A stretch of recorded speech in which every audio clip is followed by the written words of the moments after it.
First, want to just really incredibly impress our guys to come out for, you know, 40 minutes and I thought play with a level of intensity, the way we guarded them. Thought we really made things difficult. Our guys were in tune. We talked about from a game plan standpoint, what we want to do coming in. But as we talk about the time, coaches when we lose games, we can make wrong adjustments, not have the right game plan, whatever the case may be. Players got to go out and do it in between the lines, and our guys were, I thought, took the game plan, went out and were terrific. The urgency, the way they guarded, the way they were able to cover for each other. We made things very hard on them. They've got a really good team, as they've shown here early in the season. Thought we made things hard on Xavier. Johnson's one of the best players in the league. Leads the league in scoring. Trent Brown leads the country in three-point percentage. We're able to keep him off the three-point line. I thought, again, our attention to detail, scouting report, and everything else, was really good. And offensively, we had to, take what they were, willing to give us. They play a unique style defensively. Not a lot of help. You got to be able to make, some plays, get downhill, be in attack mode, and finish through contact. I thought our guys did a great job of that. And we knew going in, missing one of our best players, Ryan, and certainly our guys, coming into it, all thinking of him and his family. So we're locked in. I thought it was a great performance, really for the entire 40 minutes, our most complete by far of the year. Questions, please. Coach, you look at your guys' defensive effort, which you just touched on. They didn't get an assist until less than 12 minutes left in the game. Finished with 2.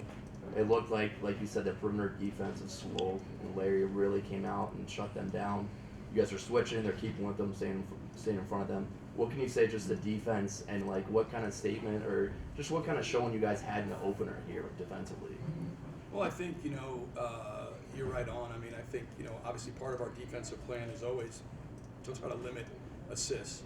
We really want to be, that's something, we talk about the way we play defense, the ball pressure, the switching. We're certainly trying to not allow guys to operate and run offense comfortably. We want to be aggressive. We want to play with a presence on the ball. We certainly want to, make things as difficult as we can. And went in the game with knew what we were going to switch, what we weren't going to switch, and that's typical. I think there's a lot. Narrative is always they don't guard, they don't play defense, they don't care about defense, and it's it's kind of a lazy, uneducated narrative, because I think anybody that is around us knows how committed we are on that end of the floor. I think our defensive numbers, I think we've played much better defense, and the defensive numbers would indicate, Pepperdine and some of those teams, just the shot making. I thought second half against Rice, lead got big, we kind of relaxed.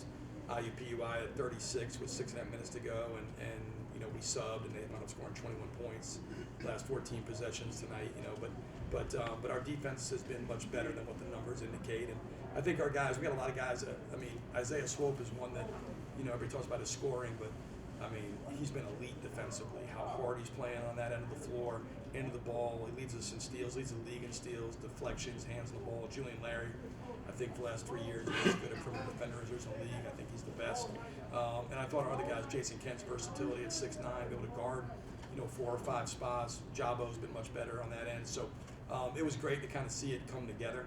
And I thought we made everything hard on them. I didn't think there was much easy for them tonight. And when you do that, it's kind of, when they did get a clean look, I think, they missed a couple of the clean looks just because I think it was an accumulation of having to work so hard for every shot. When you do finally get an open one, you rush it, force it, and miss it. So they didn't have very many clean ones, but the ones they did, they weren't able to convert. You said you heard the people talking about the chirping of not playing defense. I got a question.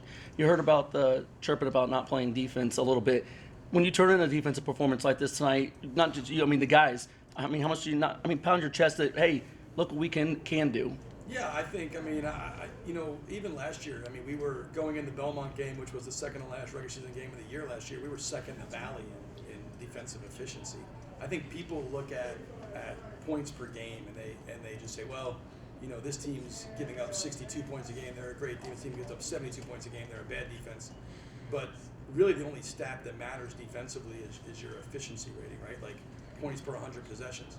And last year I thought we were a really good defensive team. I think we're a better defensive team this year. I really do. I think we're more dynamic on that side of the ball. Obviously Ryan wasn't here tonight, but Ryan's a terrific defender. Swope and Jew give us great speed and quickness on the perimeter. And honestly, they most of their points tonight came on the interior. Rupert, we got to do a better job there. Robbie's got to be, we told him he's got to be better on that end for us, anchor us there. But our defense, in terms of that narrative, there's just no empirical evidence to back it up. It's just a lazy narrative, uneducated narrative based on, like I said, they gave up 72 points this game or 70 points. Well, there's 80 possessions. That's pretty good defense. Tonight was a lower possession game, but I thought we were terrific. Took them off the 3-point line. They made 3 threes all night. They were making around 10 a game, and then they were second to us in assists and held them to 2 assists. And even last year, we've been one of the best teams in the country at preventing assists, which again goes back to trying to make people make individual plays, defend, on the offensive end, and taking away their ability to move the ball freely. And we did that last year, and we've done it at a really high level so far this year. You always talk about you wish you could give the guys the minutes they deserve it and want.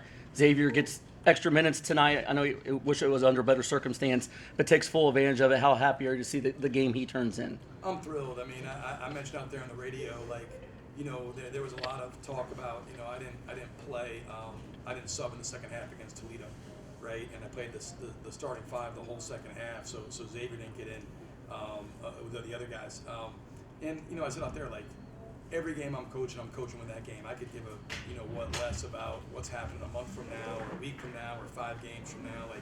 I'm coaching to do what I think gives us the best chance to win that game. So Xavier, if you look at him, he goes from making really game point shot against Pepperdine, that wing 3 that put us up 8, that kind of closed Pepperdine out, to not touching the floor in the second half against Toledo. Swope didn't touch the floor last time against Pepperdine.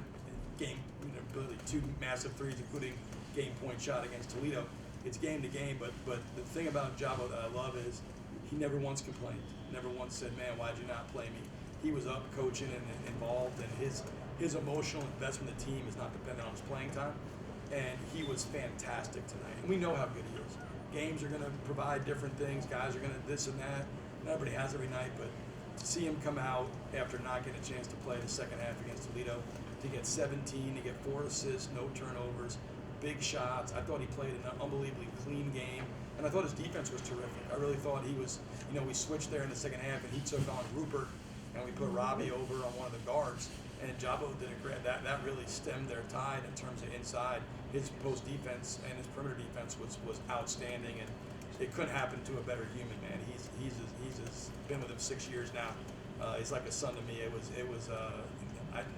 It just warms my heart to see him go out and play and have a game like that, and I figured he was going to be great. Obviously, hate the circumstances with Ryan. We knew coming in, but we knew he had to be great, and he was fantastic for us. Any other questions for Coach? Yeah, Coach. I mean, just obviously, we want to know in Valley play. What does this do for your confidence? You got a big game this weekend against Bradley, but to come out with that performance on both ends of the floor, contributions across the board, I know you guys got to be feeling good. Yeah, I mean, I think it's a long season. You're going to have ebbs and flows. You're going to have hopefully good results. It's not always going to go your way. I think the biggest thing is you take the lessons from each game. And I think there's a lot to be learned. This game, I think we did a lot of things really well. As I said, I think our most complete performance, when you look at offense, defense of the year, we were able to really put it together on both ends of the floor. And we're going to continue to improve and get better. It doesn't get any easier. We played a one-loss team tonight in Southern Illinois. We go and play right now an unbeaten team in Bradley. That's been, in my estimation, probably in the non-conference the most impressive team so far. And we go to a one-loss Northern Illinois team. So it gets no easier. But I think this weekend, like I told the guys in there, if you're a competitor, you want to take on the biggest challenges. You want to, compete and challenge yourself against the very best teams, very best coaches. We're going to get to do that this weekend against Bradley, and I know our guys are incredibly excited about the opportunity. We know how good they are. We got incredible, deep respect for Brian, their program, their players. They're the champs. They're undefeated. Carver's as hard a place there is in the league to play. But if you're a competitor, it doesn't get any better than that. I know our guys will be ready to go on Saturday. In Vegas, your 5 starters played the full 20 minutes in the second half against Toledo. Tonight, again, pretty heavy minutes from your 5 starters. What can you say about maybe what's pulling you that way? I know you said on the radio like it wasn't like you planned it. It's not a style that you do, but what can you say of what's kind of the catalyst and why that's happening right now a little bit? I think that a mistake that a lot of coaches make is they play too many players. I think that is the debilitating thing for a lot of coaches. They play way too many guys. To me, your normal rotation is going to be 7, 8 guys.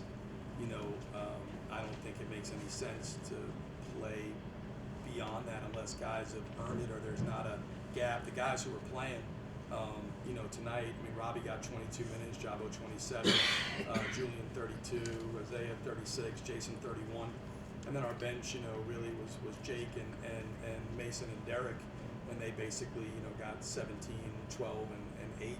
I don't look at that in any negative way. I think you have to play your best players to win. Our season's not like an NBA season where it's 82 games, and I think you're in a 31 game regular. That's what we're guaranteed is 31 regular season games and a conference tournament game. You're trying to win every single one, and the best way to win is to play your best players as much as possible. Now, within reason. My first year here, for those of you that were here, we played our guys 40 minutes a game, every game. Cooper Neese averaged, I think, 36 minutes. Julian averaged 35 minutes. These guys, it's not ideal, and they're not going to average that this year. But if you look at our league, I don't think we have anybody in the top 15 in minutes played per game. I don't think we don't have anybody. Bradley has 3 or 4 guys in the top 15.